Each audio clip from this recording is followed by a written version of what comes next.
Hello guys, welcome to my YouTube channel. आज का हमारा टॉपिक है कॉन्स्टिपेशन, जिसको हिंदी में कब्ज भी बोलते हैं। इस टॉपिक में हम देखेंगे कॉन्स्टिपेशन के कॉजेज क्या होते हैं, उसके साइन और सिम्टम्स क्या होते हैं, उसको डायग्नोस कैसे करते हैं, उसके ट्रीटमेंट के बारे में जानेंगे और मेडिकेशन के बारे में कि कॉन्स्टिपेशन में कौन सी मेडिसिन का इस्तेमाल किया जाता है। चलिए आइए दोस्तों, हमारा टॉपिक शुरू करते हैं। कॉन्स्टिपेशन यानी कब्ज। आइए इसके इंट्रोडक्शन के बारे में जानते हैं कि कॉन्स्टिपेशन होता क्या है।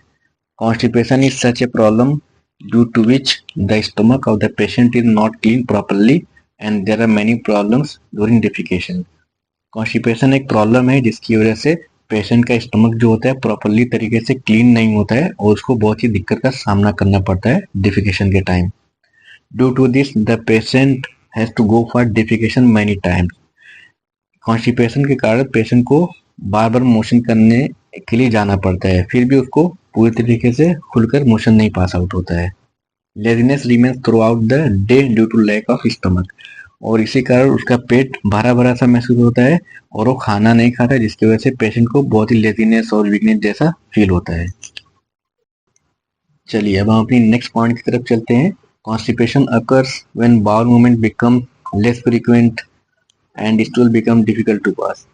जो बाउलमेंट होता है इंटेस्टाइन में पाया जाता है, वो अगर कम हो जाता है तो इसकी वजह से पेशेंट को मोशन पास आउट करने में दिक्कत का सामना करना पड़ता है। It happens most often due to changes in diet. ये ज़्यादातर कब होता है? जब हमारी डाइट में चेंजेस होते हैं, जैसे कि बहुत से लोग फास्ट फूड का ज़्यादा इस्तेमाल करते हैं, लाइक पिज़्ज़ा हुआ, बर्गर हुआ, चाउमीन, मोमोज, मैगी, जो मैदे से बनी होती है। सब चीज़ों का ज़्यादा इस्तेमाल करने से कॉन्स्टिपेशन बहुत ज़्यादा देखने को मिलता है। Call doctors if have severe pain, blood in stool और कॉन्स्टिपेशन लॉन्गर देन 3 वीक्स। फौरन अपने डॉक्टर से कंसल्ट करना चाहिए अगर पेट में बहुत ज़्यादा सीवियर पेन होता है या फिर स्टूल में ब्लड आता है, जिसको मेलिना बोलते हैं, और कॉन्स्टिपेशन अगर 3 हफ्ते से ज़्यादा होता है तो उसको इग्नोर नहीं करना चाहिए, फौरन डॉक्टर के से कंसल्ट करना चाहिए। हमारा नेक्स्ट पॉइंट है during constipation stool become hard and difficult to pass from lower GIT. Constipation में क्या होता है, जो स्टूल होता है बहुत बहुत ही हार्ड हो जाता है, सख्त हो जाता है, जिसकी वजह से वो लोअर जीआईटी की तरफ पास करने में बहुत ही दिक्कत का सामना करना पड़ता है, बहुत ही मुश्किल से स्टूल पास होता है। Constipation is a symptoms not a disease and can be caused by many factors. Constipation जो है कोई बीमारी नहीं है, ये एक सिम्टम्स है, जो कि बहुत सारे इसके फैक्टर्स होते हैं कॉन्स्टिपेशन होने के। The most common cause of constipation is poor diet and lack of exercise। जो सबसे मेन कारण जो कॉज होता है कॉन्स्टिपेशन को, पुअर डाइट। पुअर डाइट जैसे कि मैदे की चीज़ों का इस्तेमाल करना, जंक फूड, फास्ट फूड हुए, मैगी हुआ, पास्ता, बर्गर, पिज़्ज़ा एक्सेट्रा, और एक्सरसाइज न करने की वजह से भी होता है। चलिए हमारा नेक्स्ट टॉपिक है कॉन्स्टिपेशन कॉजेज एंड रीजन। हम कॉन्स्टिपेशन के कॉजेज के बारे में जानेंगे कि कॉन्स्टिपेशन किस कारण होता है। Diet and life style related cause, जो हमारी लाइफ स्टाइल होती है और जो हम डाइट खाते हैं खाने में, उसकी उसके कॉजेज के बारे में जानेंगे। पहला पॉइंट देखते हैं, frequent consumption of junk foods like pizza, burger, noodles, vada pav, samosa. बहुत ही ज़्यादा pizza, burger, noodles, vada pav, समोसे वगैरह का इस्तेमाल करने से कॉन्स्टिपेशन देखने को मिलता है। Excess intake of foods made from maida like cake, biscuits, bread, noodles, roti, जो मैदे की बनी होती है। मैदे से बने प्रोडक्ट जैसे कि केक हो गया, बिस्किट्स हुए, ब्रेड हुए, नूडल्स हुए और मैगी वगैरह, ये सब भी जो मैदे से बनी होती है, इसके इस्तेमाल करने से कॉन्स्टिपेशन बहुत ज़्यादा देखने को मिलता है। इनसफिशिएंट वाटर इंटेक, मतलब पानी बहुत ही कम मात्रा में पीने की वजह से भी कॉन्स्टिपेशन होता है। Excess intake of dairy products like cheese, paneer, बहुत ही ज़्यादा चीज़ और पनीर के इस्तेमाल से भी कॉन्स्टिपेशन होता है। Eating foods made from refined sugar like sweets, artificial juice, candies, जो रिफाइंड शुगर से बने हुए प्रोडक्ट होते हैं, मिठाइयाँ हुई, आर्टिफिशियल जूस हुए, कैंडीज वगैरह, जो टॉफी वगैरह होती हैं, चॉकलेट्स होते हैं, उनके खाने से भी कॉन्स्टिपेशन देखने को मिलता है। चलिए अब हम बात करेंगे कॉन्स्टिपेशन के कॉज एंड रीजन में अगले पॉइंट के बारे में। Excess and frequent use of non veg like chicken, fish etcetera. बहुत ही ज़्यादा नॉन वेज के इस्तेमाल करने से भी कॉन्स्टिपेशन होता है, जैसे कि चिकन हो गया, फिश हो गई, excess intake of caffeine, tea, coffee, energy drink, ऐसी चीजें इस्तेमाल करना है like tea, coffee, energy drinks जिसके अंदर कैफीन पाया जाता है। Not eating enough fibre, fibre rich food का इस्तेमाल न करने से भी कॉन्स्टिपेशन होता है। नॉट च्यूइंग फूड प्रॉपर्ली, खाने को सही तरीके से चबाकर नहीं खाने से भी कॉन्स्टिपेशन होता है क्योंकि वो पूरी तरीके से डाइजेस्ट नहीं हो पाता है। Some medication like calcium tablet and iron, कुछ ऐसी मेडिकेशन, ऐसी ऐसे ड्रग्स जिसके इस्तेमाल करने से भी कॉन्स्टिपेशन होता है। कैल्शियम की टेबलेट हुई, आयरन की टेबलेट हुई। ट्रेवलिंग, ट्रेवलिंग के दौरान भी कॉन्स्टिपेशन देखने को मिलता है क्योंकि वहाँ ट्रेवलिंग के दौरान पानी का, वाटर का इंटेक बहुत ही कम होता है।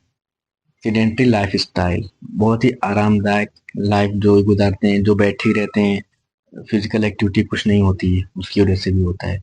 डिप्रेशन भी, ये भी एक बहुत बड़ा कॉज है। स्ट्रेस भी है। लैक ऑफ फिजिकल एक्टिविटी, मतलब सिर्फ बैठे ही रहना, कोई फिजिकल एक्टिविटी का नहीं करना, कम चलना फिरना, इसकी वजह से भी कॉन्स्टिपेशन देखने को मिलता है। ड्यूरिंग प्रेगनेंसी, प्रेगनेंसी में ये बहुत ही कॉमन है। प्रेग्नेंट लेडी में कॉन्स्टिपेशन बहुत ही ज़्यादा देखने को मिलता है, तो ये कॉमन है। अब हम बात करेंगे हमारे नेक्स्ट टॉपिक के बारे में, कॉन्स्टिपेशन के साइन एंड सिम्टम्स के बारे में। अगर किसी पेशेंट को कॉन्स्टिपेशन है तो क्या क्या साइन और सिम्टम्स देखने को मिलते हैं। पहला पॉइंट देखते हैं, difficulty in passing stool, hard and dry stool. जब पेशेंट स्टूल पास करेगा तो उसको बहुत ही दिक्कत का सामना करना पड़ता है, और जो इसका स्टूल रहेगा बहुत ही हार्ड एंड ड्राई रहेगा। पेनफुल डिफिकेशन, बहुत ही पेन के साथ स्टूल पास होगा। एब्डोमिनल पेन एंड स्वेलिंग, उसको पेट में दर्द का एहसास होगा और पेट फूला हुआ महसूस होगा। एनोरेक्सिया, उसको भूख की कमी हो जाती है क्योंकि उसको पेट उसका भरा हुआ महसूस होता है, जिसकी वजह से उसको खाने का भी दिल नहीं करता और भूख की कमी हो जाती है। वाइट कलर टंग, उसकी टंग का एग्जामिनेशन करने पे वाइट कलर कोटेड टंग दिखाई देगी। Long time constipation leads two piles, लंबे समय तक अगर कॉन्स्टिपेशन रहता है किसी को तो पाइल्स होने के पूरे चांसेस रहते हैं।